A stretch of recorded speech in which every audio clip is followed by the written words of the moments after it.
Hey, this is Manny Moonraker for the UFO Report, episode number 175.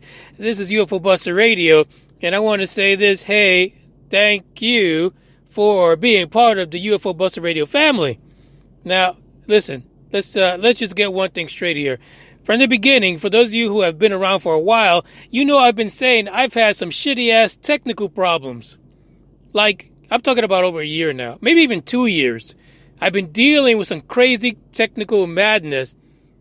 You'll be happy to know, I wanted to say, that basically we have some new equipment. The new equipment right now is being tested on the other podcast, the sports podcast, which I haven't announced yet. But some of you lucky few who are interested in sports just as much as UFOs will receive an invite to check it out once we complete a full pilot. I'm thinking this thing is going to be out in full force pretty much by the time the Super Bowl hits. But it's not just going to be football. It's going to be soccer, the other football. And it's going to be UFC, boxing, fighting, whatever it is. We're going to talk about it on that podcast. And not just me. Yes, I'll be sarcastic as fuck. That's what I do. But you guys are going to listen to other folks that really enjoy the sports they talk about. But enough about that.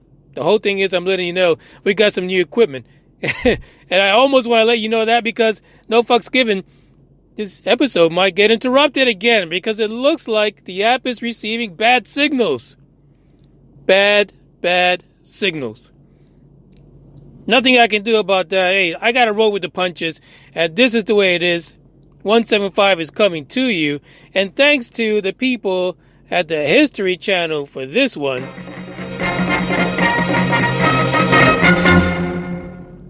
That's right, the History Channel is all about Project Blue Book.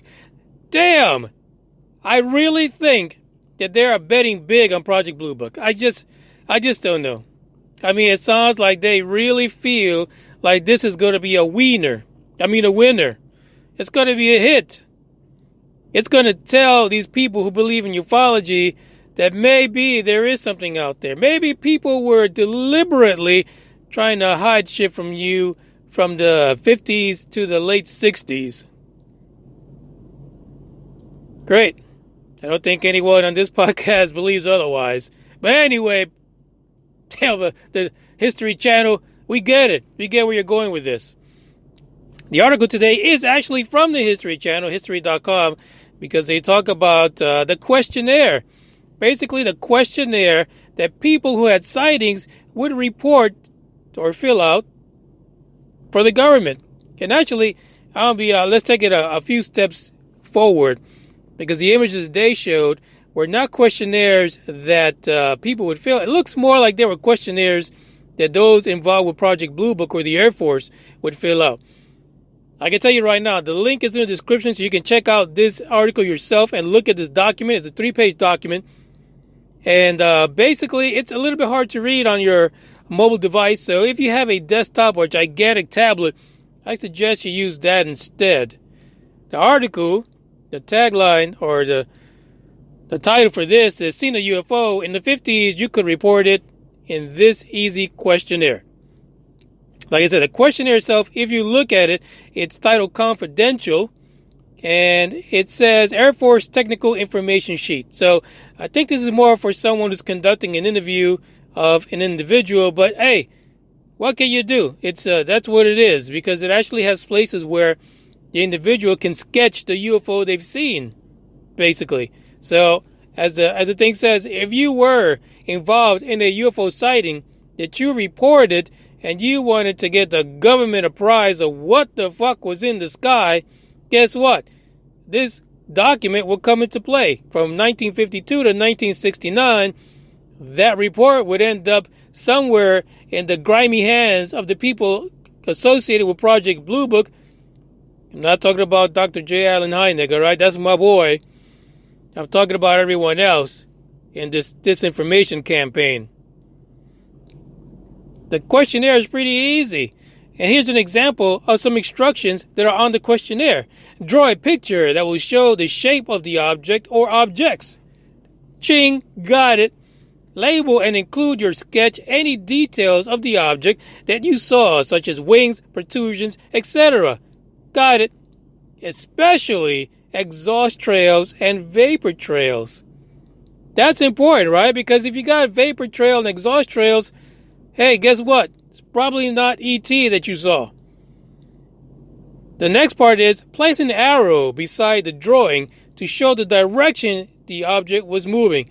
Again, good idea to show this. And one of the reasons why they have that in there is because some of the questions, besides them sketching like they're fucking Picasso, some of the questions are basically, what are the nearest postal addresses to you at the time of the incident? So they're looking to triangulate what the fuck is going on. Where was this thing going? In what direction? What streets were you at? What was the nearest intersection? And where was the object going from or toward that intersection? East, west, south, north. Where was it going? There are many other questions on this that pertain to the object itself. So as far as how far were you from the object? What color was it? What sound did it have, if any? Here's a good one. Was the object brighter than the sky behind it? A lot of great questions in this particular questionnaire that apparently was used for Project Blue Book to figure out if you saw something from 4.2 far, or if you just saw Pappy down the road flying his crop duster at 2 o'clock in the morning. You can't write this stuff, but this is what they used. There's an image for this episode that is one of the pages of this questionnaire. Was it really that simple to figure out whether or not someone saw a UFO from 4.2 far, or was this really done to pacify people who had sightings? Was this your way to buy into the fact that you thought that maybe someone in the military, in our government, was going to take your sighting seriously? Because honestly, as you get later in this Project Blue Book situation, as you get to, like, let's say the mid-60s or the early 60s, don't you think by then they would have figured out this is not something that's coming from anywhere known to man? Like, the stuff that people were describing was not stuff that any government would take credit for. Now, of course, you say, if it was experimental shit, why would they? Well, of course not. They wouldn't do that. But fuck, what we got spies for? Those motherfuckers know everything, don't they? We were listening to people, listening to their conversation, spying on them. There was a good chance that during this time, all the way up to the late 60s, that the United States had a pretty good fucking idea of what everybody else had, what they were tinkering with, and they probably even had spies in the ranks of their science community of other governments. So was this really a ploy to get this questionnaire filled out and just make people feel like, I can relax now? It's okay. Someone's looking into this. And then someone calls them and says, Mr. and Mrs. So fucking confused. You saw a lot of swamp gas. And you may want to move.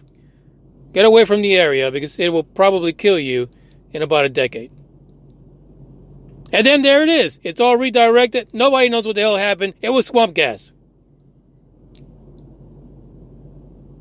It goes without reason that there is something fishy going on with Project Blue Book, and the public at large had no idea that, for the most part, these questionnaires really were not being used to help them come to terms with what they saw. They weren't used to help them get a full understanding of what they were involved in, what they witnessed, but more used to get them to let the shit go. Mr. and Mrs. Pete, Mr. and Mrs. Smith, you ain't seen nothing here. You pick yourself up by your big girl panties and you keep it moving. Or else. The article actually goes into some other history, especially what we heard from the ATIP situation, and it talks about the other projects like Project Grudge. All those projects that came before Project Blue Book that, of course, were, quote unquote, kept secret. As I say before, a lot of this stuff really is a good foundation for people who are either on the fence about UFOs or are just getting into it. You millennial types, you new guys, the guys that still got a little bit of fur on the back of the neck that your mama and your dad that pick you up by. This is a good place to get your feet wet, but don't get stuck on this. Don't sit on this for hours on end, days and weeks. Check it out. Look at the forum. Watch the series, but at the same time, don't get hung up on it. Bring yourself up to the current situation in ufology. Get current, get up to date, because the shit's going to hit the fan pretty soon. And I'm not talking about disclosure. Fuck disclosure. No one is going to disclose a damn thing other than maybe someone accidentally is going to let the cat out of the bag. Which, really, it just continues more conspiracy. But fuck it. That's the way I see it happening. I don't see this coming out straight up disclosure. This is going to come about in a roundabout way, as many people like to say, is a grassroots movement. Whatever the fuck it is, get ready for it. The link is in the description. Go check out the rest of the pages of this document. Like I said, don't use a mobile app or a mobile device. Use something a little bigger. I'll check you guys out tomorrow. I'll have more news about this sports thing, because I guarantee you it'll be the same Manny Moonraker talking about sports. So we might have a few $1 million earning rubber dickers having issues with what I gotta say, but you know what I'm gonna say right now. No fucks given. I don't give a shit. Don't be a rubber dicker, because you're gonna be called out for it. Manny Moonraker signing out. I gotta look for more UFO news. I'm tired of Project Blue Book and all this old shit. I'm ready to move on. Ciao.